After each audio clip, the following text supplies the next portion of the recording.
Elizabeth at A Literary Princess. If you are new here, welcome.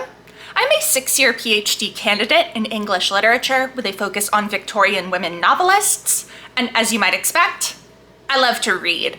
Today I have a video for Shorty September. I thought that it would be fun to tell you about some of my favorite short books. Now, what do I mean when I say short? I consider short books to be 250 pages or less. Your mileage may vary, but that's what's short for me.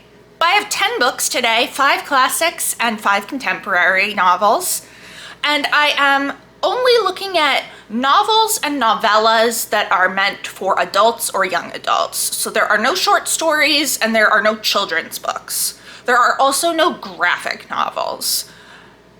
And actually there's no poetry or plays either. These are all fiction. No nonfiction, yeah. And I didn't mean to exclude nonfiction, that there just isn't any because I like really long nonfiction. Those were my requirements for these books, and I've decided we're going to do something a little different. We're going to go through them in publication order.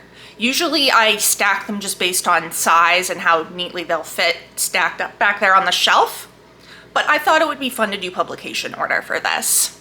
So let's jump in. First up, we have a book from the Victorian period, and there's only 2 books from the Victorian period on here because, let's be real, the Victorians, they weren't short people when it came to a lot of their literature.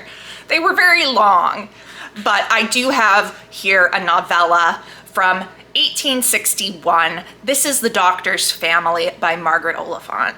This is the 3rd work in the Chronicles of Carlingford. This is the story of Dr. Edward Ryder and his trouble with his brother, who is a bit of an alcoholic, and all of a sudden his brother's wife, children, and sister-in-law show up on Edward's doorstep, and he didn't even know that his brother was married.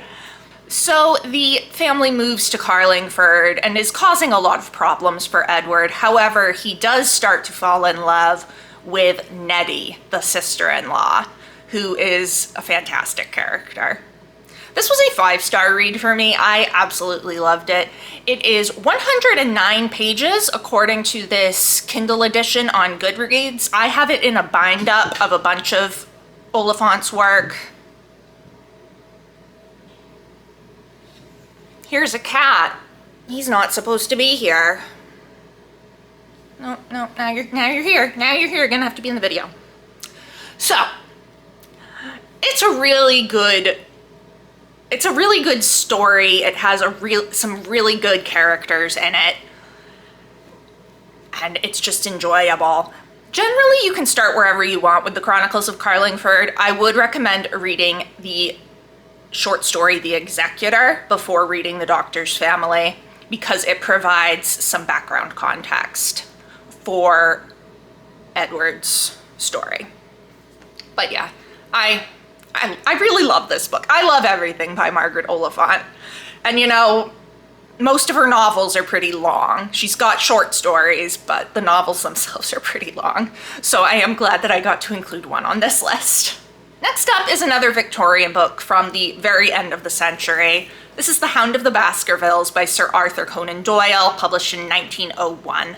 This is one of the Sherlock Holmes stories. In my edition, including the afterword, is 248 pages. I think it would probably be shorter in a different edition. In this, Sherlock and Watson are investigating the supposedly haunted ancestral home of a family who are supposedly, when they go out on the moor, haunted by this great hound, and they die. This is just so fun. It's so much fun. I really love this. This is my favorite Sherlock Holmes story. I don't know, it's the atmosphere just really does it for me. I love stories that take place on the moors. I love a bit of creepiness, and this has it, while also having the characters that you know and love, and of course, solving the mystery is fun, and naturally it is not actually supernatural. Spoilers for a 100-and-something-year-old book. But yeah, this is a great place to start with Sir Arthur Conan Doyle if you are looking for something to read next month for Victober for the challenge to read something by Wilkie Collins or Sir Arthur Conan Doyle. And yeah, it's just my favorite Sherlock Holmes story. It makes me so happy. Next up, we are moving into the more modern period. This is Mrs. Dalloway by Virginia Woolf, first published in 1925. This edition, with notes, is 231 pages, so it's even shorter without the notes and without the introduction. This takes place over the course of one day in London and follows several characters, most notably Clarissa Dalloway, a middle-aged upper-class woman who is throwing a party. We also follow the World War I veteran Septimus Smith, who is struggling with his mental health. So this book is just so beautifully written. I used to hate this book. I love it now. It is a 4.5 star for me. I think upon rereading it the next time, I've read it 3 times, this will go up to 5 stars. It's one of those ones that just gets better every time you read it. Virginia Woolf is using the stream of consciousness style, which was pretty new in this period. She is one of the early writers to do that. And it's really lovely. The way everything links together with all of these characters going around the one city, it's fantastic. It's hard. Honestly, the stream of consciousness style I find hard. It's why I didn't like it the first time. Even though it is difficult, I think it's definitely worth picking up, especially because it is short. It's a lot easier to work through a difficult text like this if it is short rather than 800 pages of stream of consciousness. Looking at you, Ulysses. I don't actually know how long Ulysses is by James Joyce, but I know it's long, and I will probably never be reading it. I will stick with Woolf, who tends to be nice and short.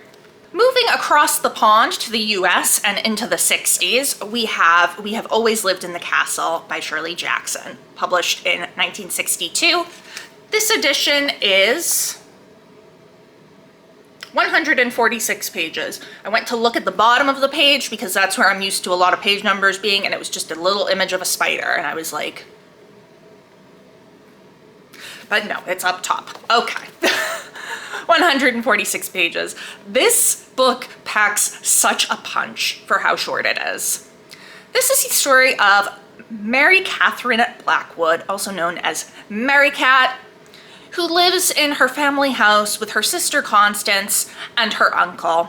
The rest of their family is dead, poisoned by arsenic in the sugar bowl at dinner. Mary Cat lived because she was sent to bed without supper. Constance lived because she did not eat sugar. And their uncle only lived by accident and is severely disabled due to the effects of the arsenic poisoning. They are kind of cut off from the town that they live near. Everybody believes that Constance killed the rest of the family, despite the fact that she was acquitted. So they are very insular, they have their lives and their routines. And then their cousin, Charles, I remembered it. Their cousin Charles shows up. And Mary Cat doesn't like him. And it throws the whole routine off balance and puts things into chaos. Like I said, this book packs a real punch. It's so good. I love Mary Cat's narrative voice. It is first person. Like, let me just read you the first few lines of this. No, we have to go through an introduction first. Hold on. My name is Mary Catherine Blackwood. I am 18 years old and I live with my sister Constance. I have often thought that with any luck at all, I could have been born a werewolf, because the 2 middle fingers on both my hands are the same length. But I have had to be content with what I had. I dislike washing myself and dogs and noise. I like my sister Constance and Richard Plantagenet and Amanita Phaloides, the death cat mushroom. Everyone else in my family is dead. This is a work of Gothic fiction. It is kind of the story of how a house becomes haunted. And I highly recommend it. This is obviously a 5-star from me and is one of my favorite books ever. And Mary Cat is one of my favorite characters ever, I would say. It's so, so, so good and so worth it. Staying in the 60s, but going back to the UK, we have Wide Sargasso Sea by Jean Rhys, published in 1966. This edition is, with notes, 150 pages.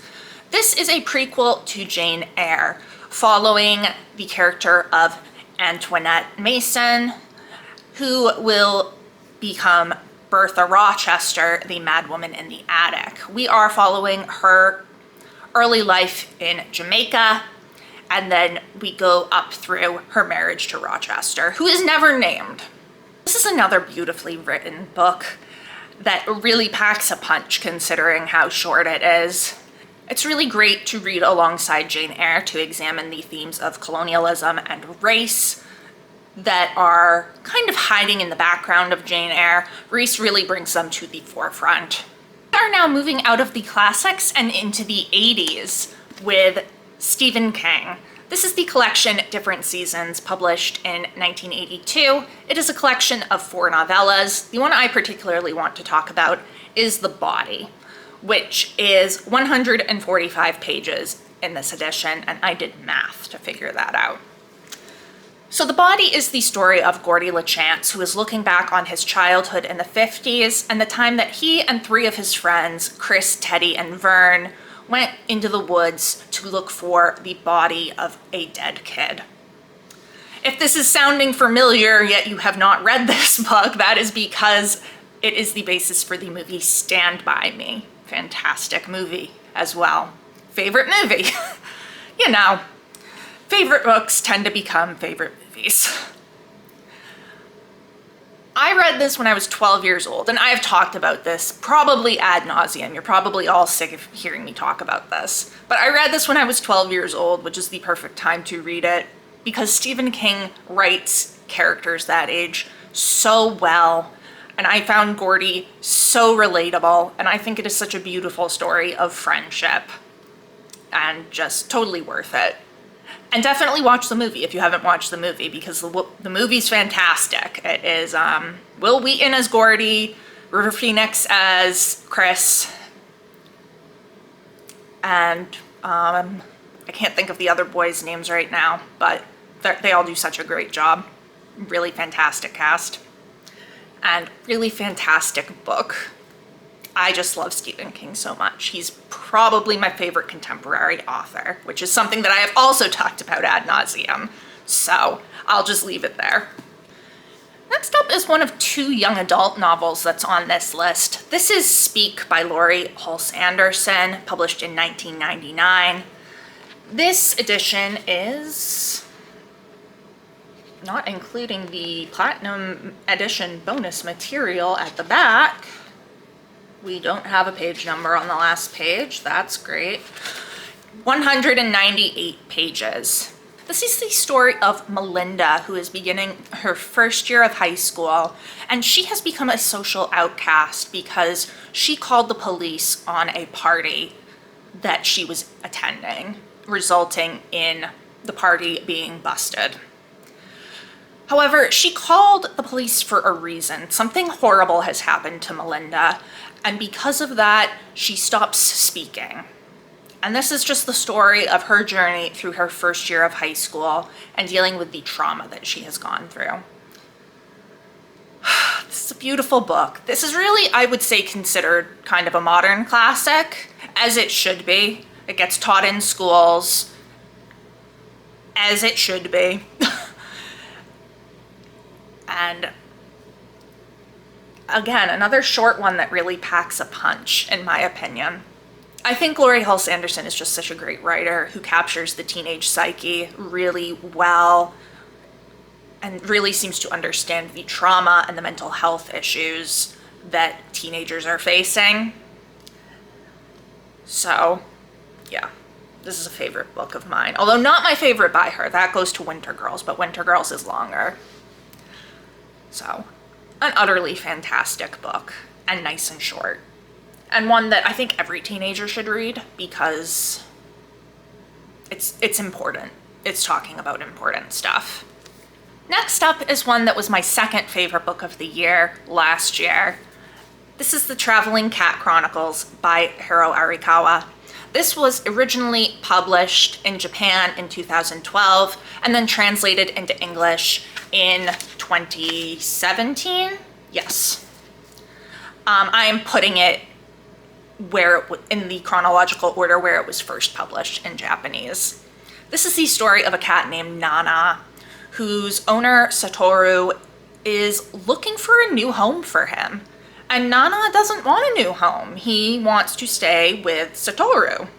So he starts sabotaging every single home that he is potentially going to go to as they travel around Japan to various friends of Satoru's who might be able to take Nana in. This book is heartbreaking. Oh, I should probably tell you how many pages. This edition is 247 pages, and it was translated into English by Philip Gabriel. This book is heartbreaking, but so, so worth it, especially if you are a cat lover like I am. I mean, you just saw my orange boy jump into the frame earlier. I cried. I cried a lot.